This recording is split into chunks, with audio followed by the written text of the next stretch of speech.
यहाँ पर नया पाने की चाहत में पुराना छूट जाता है, नया पाने की चाहत में पुराना छूट जाता है। तुझे अपनाऊं तो मुझसे जमाना रूठ जाता है। मोहब्बत पढ़ने लिखने में बहुत आसान है, लेकिन मोहब्बत को निभाने में पसीना छूट जाता है। भइल डेमोक्रेसी के छाती पे घाव, आयोग चोरी करत बा चुनाव, अरे लागे गुहार अब होई घेराव। हेलो, मैं दानिश। आज के वीडियो की शुरुआत में आपने दो क्लिप्स देखी, नेहा सिंह राठौर जी और इमरान प्रताप बेड़ी साहब की। मैं आपसे रिक्वेस्ट करूंगा कि इस कंप्लीट वीडियो को जरूर देखिएगा, क्योंकि इमरान प्रताप बेड़ी साहब का ये मुशायरा जो आप देखने वाले भाषण इमरान साहब के ऑफिशियल फेसबुक पेज से इस वीडियो को लिया है, और इस वीडियो पर तकरीबन 50 लाख लोगों ने प्यार दिया है शायर इमरान प्रताप बेड़ी साहब के वीडियो पर। आखिर क्या इस वीडियो की ऐसी खास खूबी है जिस खूबी को लेकर के लोग इस वीडियो को देख रहे हैं, लोग शेयर कर रहे हैं और प्यारे प्यारे से कमेंट्स कर रहे हैं। कंप्लीट वीडियो को जरूर देखिएगा। वही नेहा सिंह राठौर जी का वीडियो सोशल मीडिया पर काफ़ी ज़्यादा ट्रेंड करता हुआ नजर आ रहा है, क्योंकि बिहार के वोटर के लिए उन्होंने एक गीत लिखा है, स्पेशल गीत। उस गीत को जरूर लिखिएगा। उसमें कुछ सवाल करे हैं सरकार से, हुकूमत से, प्रशासन से।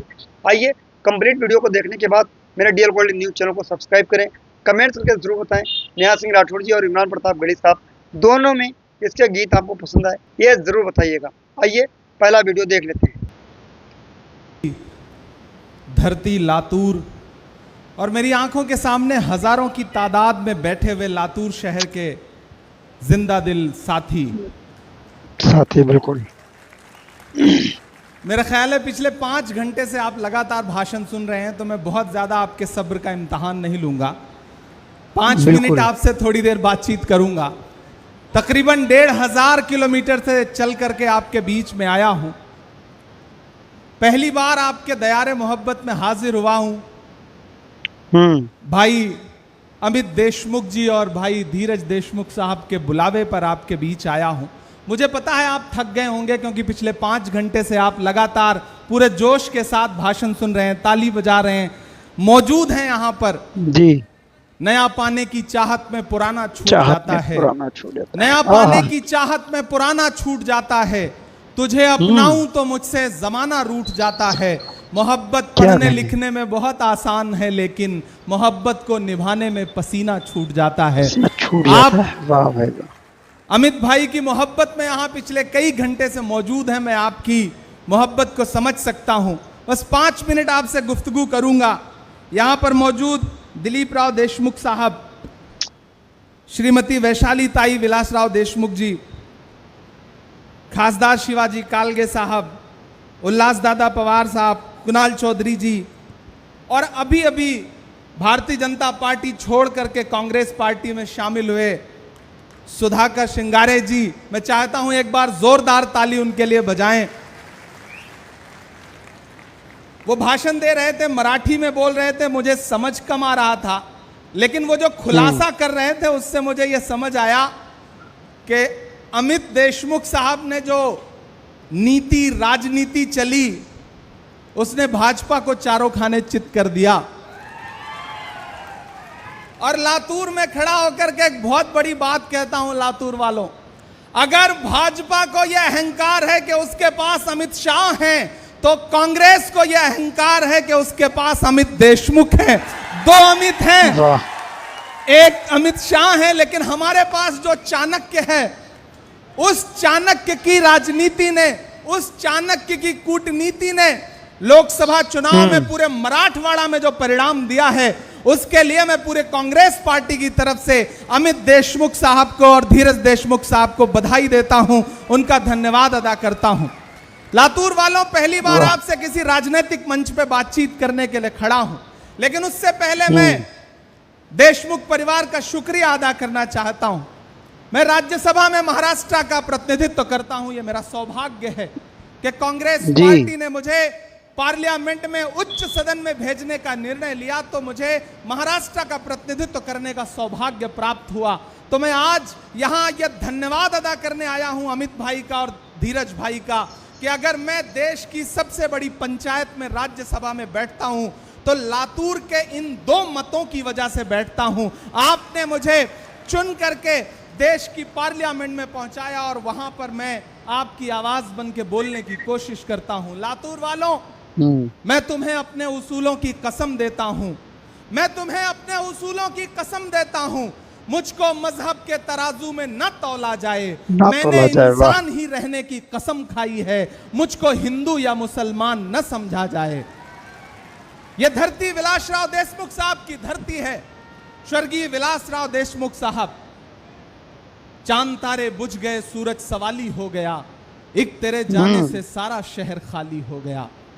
राजनीति के तमाम जो उच्चतम मानदंड हो सकते हैं, राजनीति में रह के किस तरह जनता की सेवा की जा सकती है और राजनीति में रह करके किस तरह ताकत के साथ सम्मान कमाया जा सकता है, अगर इस देश में किसी एक नेता के हिस्से में इतने सारे अवार्ड और इतने सारे सम्मान आते हैं तो उस नेता का नाम स्वर्गीय विलासराव देशमुख है। हम यहां लातूर में खड़े होकर के उन्हें श्रद्धांजलि अर्पित करते हैं, उन्हें खिराज अकीदत पेश करते हैं। हम आपके तीसरे जो प्रत्याशी हैं उनका भाषण सुन रहा था मैं, आपके अभय सांखुले साहब, मराठी भाषा में इतना शानदार उद्बोधन, शानदार वक्तव्य बहुत कम सुनने को मिलता है। एक बार जोरदार ताली आप उनके लिए भी बजाएं। बिल्कुल मेरे भाई, आज से चुनावी सभा का शुभारंभ हो रहा है, प्रचार का शुभारंभ हो रहा है। आपके 3 प्रत्याशी इस मंच पर बैठे हुए हैं। हमारी आंखों के सामने बुजुर्ग हैं, किसान हैं, नौजवान हैं, माएं बहनें हैं और पिछले कई घंटे से आप बैठे हैं। मैं सबसे पहले तो आपकी इस बात की प्रशंसा करता हूं कि आप 5 फीट नीचे कुर्सियों पर बैठे हैं और हम मंच पर बैठे हुए लोग 5 फीट ऊपर बैठे हैं। लेकिन 5 फीट ऊपर बैठने से हम ज्यादा महत्वपूर्ण नहीं हो जाते, आप ज्यादा महत्वपूर्ण हैं। आप हैं तो हम हैं, आप हैं तो हमारा वजूद है। जिस तरह तराजू में 2 पलड़े होते हैं, उसी तरह से इस कार्यक्रम में भी तराजू के 2 पलड़े हैं। एक ये है जो 5 फीट ऊपर है और दूसरा ये है जो 5 फीट नीचे है। लेकिन जो 5 फीट नीचे है वो ज्यादा महत्वपूर्ण है, क्योंकि तराजू का वही पलड़ा झुका होता है जिसमें वजन ज्यादा होता है। आप ज्यादा वजनदार लोग हैं, आपकी वजह से हमारा वजूद है, हम सारे लोगों का वजूद है। मैं राहुल गांधी जी का सिपाही हूं और यहां आपके सामने आकर के अमित भाई और धीरज भाई को, अभय जी को उनके नामांकन के लिए सबसे पहले तो बधाई देता हूं और जीत की शुभकामनाएं देता हूं। यह चुनाव बहुत महत्वपूर्ण चुनाव है। एक तरफ वो ताकतें खड़ी हैं, मैं दिल्ली से आया हूं, मेरी आंखों में 700 किसानों की शहादत है। दिल्ली के बॉर्डर पर बैठे हुए 700 किसान अपना अधिकार मांगते हुए शहीद हो गए, लेकिन दिल्ली में बैठे हुए हाकिम के कान पर जूं नहीं रेंगी।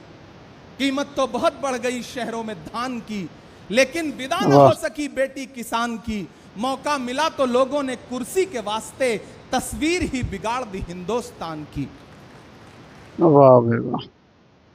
दोस्तों, आप शायर इमरान प्रताप बड़ी साहब के बहुत ही जज्बाती तूफानी भाषण देख चुके हैं, तूफानी वीडियो देख चुके हैं।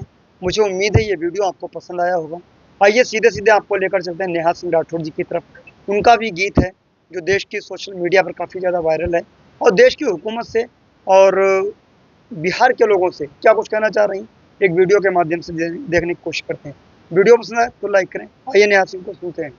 भइल डेमोक्रेसी के छाती पे घाव, आयोग चोरी करत बा चुनाव, अरे लागे गुहार अब होई घेराव, आयोग चोरी करत बा चुनाव, बाहर जनता गइल बा कमाए, आयोग लिस्ट से नाम हटवाए, पिछड़ा गरीबन के हक मारी जाए, आयोग चोरी करत बा चुनाव, आयोग चोरी करत बा चुनाव, जेकर वोटवा से साहेब गद्दी पाए, उहे वोटवा ना आयोग के भाई, साहेब के आदेश डेमोक्रेसी खाए, आयोग चोरी करत बा चुनाव, आयोग चोरी करत बा चुनाव। एही बिहरियन के मेहनत पसीना, आयोग के बिल्डिंग से हिल राय सीना। अपनी मेहनत से बिहारी बनाए, आयोग उन्हीं के हक मारी जाए। काहे बिहरियन के धैर्य आजमाए, आयोग चोरी करत बा चुनाव। आयोग चोरी करत बा चुनाव। दुशासन बाबू तू कहवा लुकैला, दिल्ली वालन से तू हाथ मिलैला।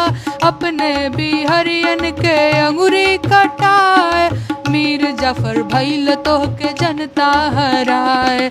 मीर जाफर भइल तोहके जनता हराए। बाबू दुशासन के चिलम पकड़ैले, जुमला नरेश वोट चोरी करे अइले। लागे तो के आम जनता के हाय, आयोग चोरी करत बा चुनाव। आयोग चोरी करत बा चुनाव। पहले बिहरियन के रोजगार खैले, दाल रोटी खातिर बाहर भेजैले। पीठ पीछे उनकर वोट कटवाए, चौकीदार चोरी करत बा चुनाव। आयोग चोरी करत बा चुनाव। चौकीदार चोरी करत बा चुनाव। आयोग चोरी करत बा चुनाव। तो दोस्तों, आप नेहा सिंह राठौड़ जी का भी गीत सुन चुके हैं।